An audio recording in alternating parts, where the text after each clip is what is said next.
ಜಾಸ್ತಿ ಲೇಜಿತನವನ್ನ ನಾವು ಫಾಲೋ ಮಾಡ್ತೀವಿ, ಅದರಿಂದ ಫ್ಯಾಟಿ ಲಿವರ್ ಬರ್ತೈತಿ ಅಂತ ಹೇಳ್ಬೋದು. ಇನ್ನು ನೆಕ್ಸ್ಟ್ ಟೈಪ್ 2 ಡಯಾಬಿಟಿಸ್ ಆಮೇಲೆ ಪ್ರೀ ಡಯಾಬಿಟಿಸ್, ಅವು ಎರಡು ಇದಕ್ಕೆ ಕಾರಣ ಅಂತ ಹೇಳ್ಬೋದು. ಫ್ಯಾಟಿ ಲಿವರ್ ದೊಡ್ಡವರಿಗಲ್ಲದೆ ಇದೆ, ಸಣ್ಣ ಮಕ್ಕಳಿಗೂ ಬರ್ತೈತೆ ಅಂತ ಹೇಳ್ಬೋದು. ಸಣ್ಣ ಮಕ್ಕಳಿಗೆ ಯಾವ ತರ ಬರ್ತೈತೆ ಅಂದ್ರ ಅವರ ಲಿವರ್ ಒಳಗ ಜಾಸ್ತಿ ಕಾಪರ್ ಅನ್ನೋ ಅಂಶ ಸ್ಟೋರ್ ಆಗಿ ಅವರಿಗೆ ಫ್ಯಾಟಿ ಲಿವರ್ ಬರ್ತೈತೆ ಅಂತ ಹೇಳ್ಬೋದು. ಇನ್ನು ನೆಕ್ಸ್ಟ್ ಇದು ಒಬೆಸಿಟಿಯಿಂದ ಬರ್ತೈತೆ ಅಂತ ಹೇಳ್ಬೋದು. ನಾವು ಒಬೆಸಿಟಿ ಇಂದ ಫ್ಯಾಟಿ ಲಿವರ್ ಬರಕ ಬಹಳ ಇಂಪಾರ್ಟೆಂಟ್ ಕಾರಣ ಆಗ್ತೈತಿ.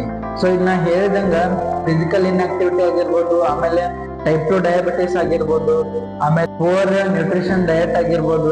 ಸೊ ಇದು ಎಲ್ಲಾ ರೀಸನ್ ಇಂದ ನಮ್ಗೆ ಒಬೆಸಿಟಿ ಬರ್ತೈತಿ. ಒಬೆಸಿಟಿ ಬಂದಾಗ ಫ್ಯಾಟಿ ಲಿವರ್ ಬರ್ತೈತಿ ಅಂತ ಹೇಳ್ಬೋದು. ಆಮೇಲೆ ನಮ್ ಬ್ಲಡ್ ಒಳಗ ಫ್ಯಾಟ್ ಜಾಸ್ತಿ ಇದ್ರ ಅಂದ್ರೆ ಕೊಲೆಸ್ಟ್ರಾಲ್ ಆಮೇಲೆ ಟ್ರೈಗ್ಲಿಸರೈಡ್, ಸೊ ಇವೆರಡು ಇದ್ರ ಫ್ಯಾಟಿ ಲಿವರ್ ಬರ್ತೈತಿ.